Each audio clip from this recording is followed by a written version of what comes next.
Hello, NASCAR fans. Big Trev back here.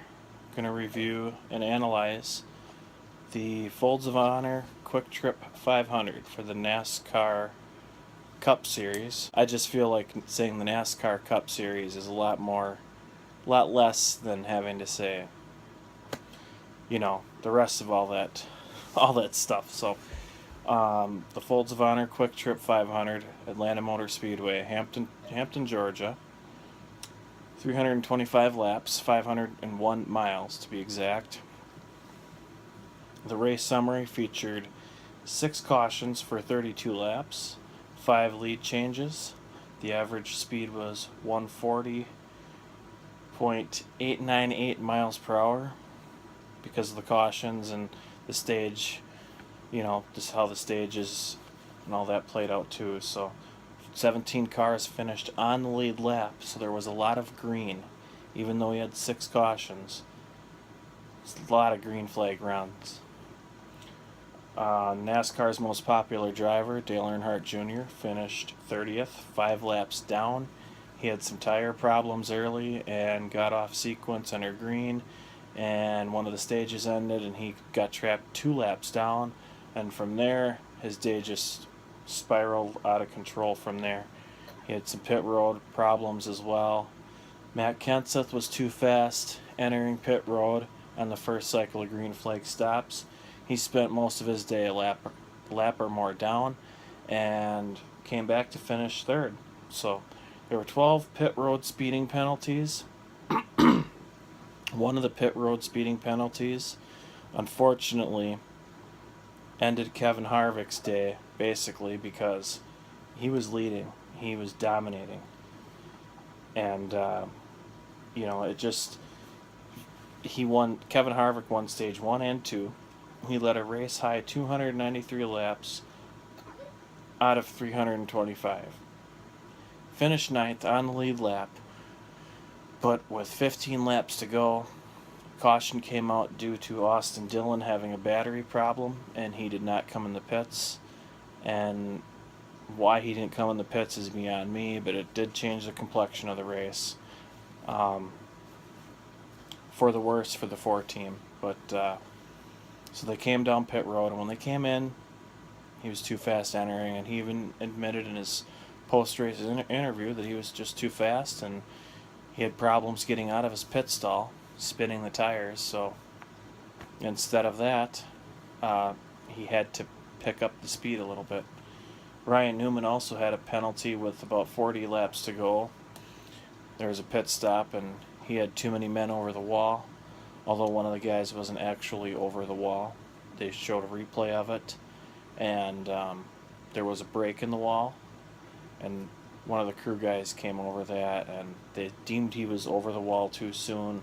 With this pro trailer system, they can't you can't really fudge the system. Everything is, there's so many cameras. They have over 50 cameras looking at pit road. So anyway, so that was that. The day was focused on a lot of pit road penalties. Now I will say, I think that when I was watching the broadcast before the start of the race, I will say that when I saw the race analysis and I saw that stage 1 and stage 2 were 85 laps and stage 3 was 155 laps, I thought, that's quite a big jump. Maybe make stage 1 and 2 100 laps? I don't know. Caution laps do count during the stage changes, and I don't agree with that. I don't think caution laps should ever count, because when a caution lap counts during the stage interval, I don't like that.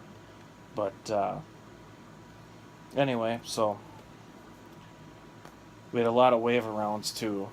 They didn't really document who exactly got waiver rounds, but there was a lot of waiver rounds as well during the few cautions that we had. As an avid NASCAR fan, I would say that the race did have some boring stages. I don't want to see yellow fever and see the race being followed behind a pace car, but at the same time, you want to see some crashes a little bit.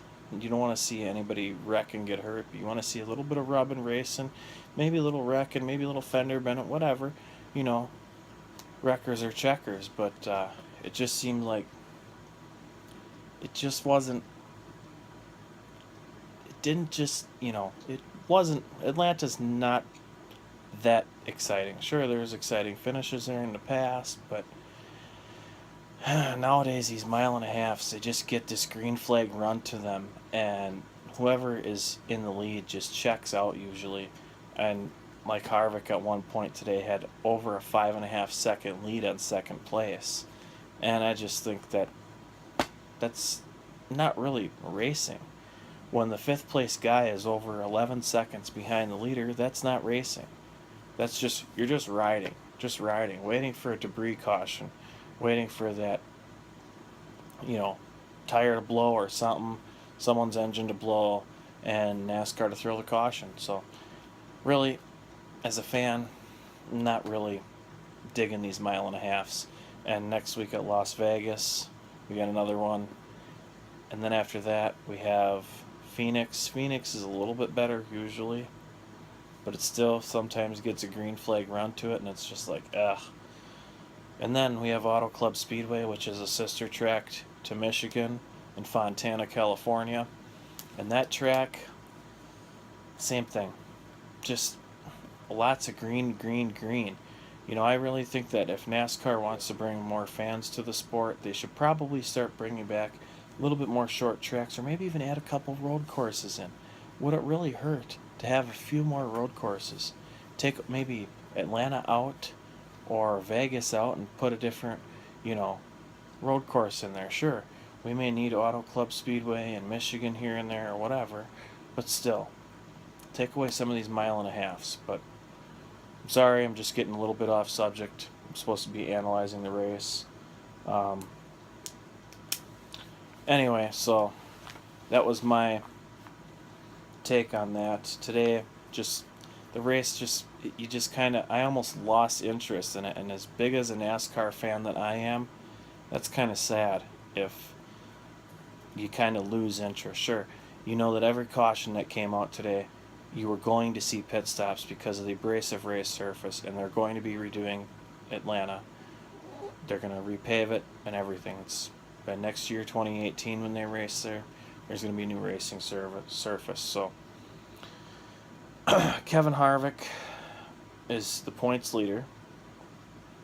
Kurt Busch is second, 4 points behind. Brad Keselowski's third, 6 points behind. Chase Elliott, 8 points behind. And Logano's fifth in points, 10 points behind. So the points are relatively close right now.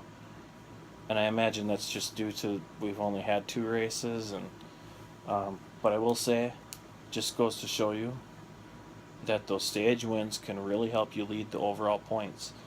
Harvick's leading, even though he did not win. He finished 9th. So, the top 5, Keselowski, Larson, Kenseth, Kane, and Chase Elliott. I will say that a lot of those guys had problems during the race at some point, and somehow they were at least, I know Kenseth was at least 1 lap.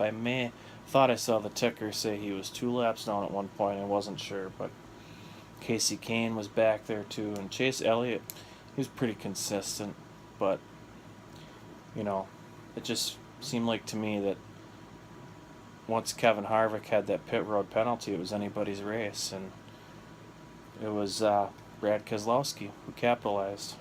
Once he got by Kyle Larson, he did have to get by Kyle Larson in that 42.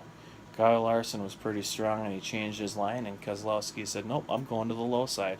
So, Ford, how about Ford? Ford's second race win. Well, Ford won the 500 with Kurt Busch, and now Ford wins at Atlanta, and Ford possibly going on a dominant streak. I don't want to say that. It's too early to say.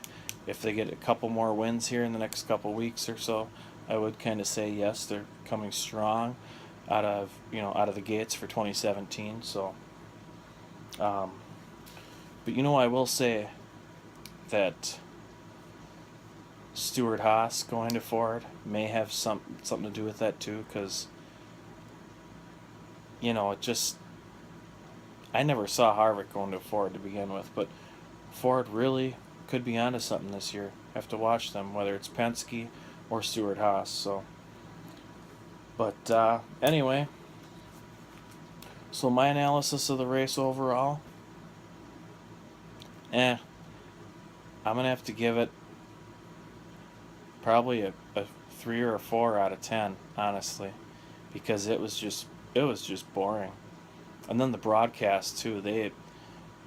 I'm not trying to be critical of Fox here, but they've been covering NASCAR for now. This is their 17th season, and for them to show green flag pit stops and no pit times at all during the green flag stop is just ridiculous. You had no idea how many seconds they were in the pit stall for. Sure, it's not any 20 seconds, but still, they need to show pit times. That kind of coverage is not acceptable. Also through the field, at one point the commentators talked a little bit about each of the drivers inside the top 10. They didn't go downstairs to the pit reporters and say, yeah, this, so and so Larson's car is handling good. He's going to make an air pressure and a wedge adjustment or whatever on his next pit stop. They're not doing the job that NBC does. So, with that being said, I really feel like Fox needs to get on to a through the field kind of drop back or something, just to let you know. If not the lead lap cars, just tell the top 10. Tell us what they're going to do on their next stop. Do something like that, so you're not just leaving the fans having to get on the computer or purchase an app just to monitor a team radio. That's kind of sad. You shouldn't have to do that when you have pit reporters at the track. So I will say the broadcast has some things they need to touch up on. Now, Larry McReynolds has been great showing, talking about strategy. I will say Larry McReynolds and Jeff Gordon critical of the broadcast. They're talking strategy. They're talking about how the battery worked with Ryan Newman when he had a problem. Austin Dillon had a battery issue too, apparently. They never really followed up on it, but anyway, yeah, a 3 out of 10 is my rating for the race, and hopefully at Las Vegas there's a little bit more excitement, because this aero package that they're doing, not so hot. So, but that's going to do it here. That was my analysis of the Folds of Honor QuikTrip 500 from Atlanta. And Brad Keselowski with the W. So until next time, take it easy and watch for more.